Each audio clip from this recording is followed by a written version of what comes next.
guys, habang kami ay balak maglakad-lakad bago siya uwi. Nag-breakfast muna kami dyan guys at sabi niya punta daw kami doon sa mga pusa na sinasabi niyang homeless cat. So, kasi nakita niya yun guys kasi habang ako ay pumunta mo sa trabaho. Nakita niya yan dyan. Yan, ito yung dinala niya ako dito guys. Ayan, homeless cat guys. Yung mga pusa guys na mga gala.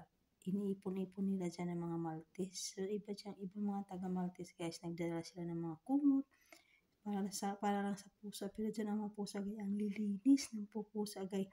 Ang kikintab ng mga balbo nila guys, ang tataba, ang lulusog kasi lagi may nagdadala ng mga pagkain. Ayan may mga higaan ng mga pusa. Ang cute. Kaya natutuwa si Kalbo ng maglaro sa pusa. Ayan dyan yung ang ganda ng pusa na yan guys. Natutulungan ang lilinis nila, ang lulusog. Ayan. Kasi may nagdadala dyan ng mga pagkain, mga kumot. So may mga bahay yan dyan, mga pusa guys. Kaya yung ang gaganda. So nag-ituloy sila ng logo. Ayan. Nag-ituloy sila ng logo ng pusa. Para sa area niya, para sa pusa. Para sa mga homeless cat. Ayan, tutulungan ng mga tao dyan. May nagdala ng pagkain. Ayan, mga bahay ng mga pusa guys. Marami yan. Iba lang kasi naggalagala dyan. Dyan lang sa area yan naggalagala. Ayan, ang cute ng pusa. Ang tataba, ang lulusog, ang ganda ng kulay. Ayan, tuwa din si Kalbo magpaglaro sa pusa. Ayan mo guys, ang gaganda, ang cute. Ayan, tulog ng mga pusa. Ayan, ang gaganda nila. Ang laswag. Ayan, tuwa naman si Kalbo maglaro sa pusa. Ayan, grabe sila no. Grabe yung government yung Malta. Talagang, kahit mga pusa, talagang nilalagyan talaga nila ng place na mag-ipon, tapos may mga Maltese nagbibigay ng mga kumot, pagkain. So wala mga pusa ka makikita sa kalsada kasi andyan talaga nilalagyan nila dyan.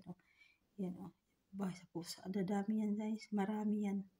Nagalagala lang dyan banda na area. Kasi siguro tumatain, nagsi-CR. Ayan ang ganda no. Grabe sila no, ang ganda ng gobyerno ng Maltese. So wala ka makikita mga pusa. Ayan Ayan, nagagala lang kami ni Kalbo dyan, guys. Yung cellphone niya yan, Diyos ko po, puro mukha ko na yan dyan, guys. Ayan, ang ganda, no? Ang ganda nila. Basta bilib lang ako talaga sa Malta. Kahit pa yung mga recycle din ng mga bote, hindi mo basta-basta itatapon lagi kasi binibenta yun. Tapos iba yung mga girl, iba yung mga basura nila talaga, segregate talaga.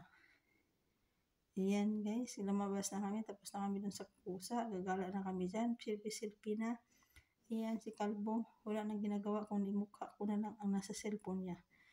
Hindi ako makakonsentrate mag-video kasi lagi akong pinapahinto dahil lagi akong pinapost.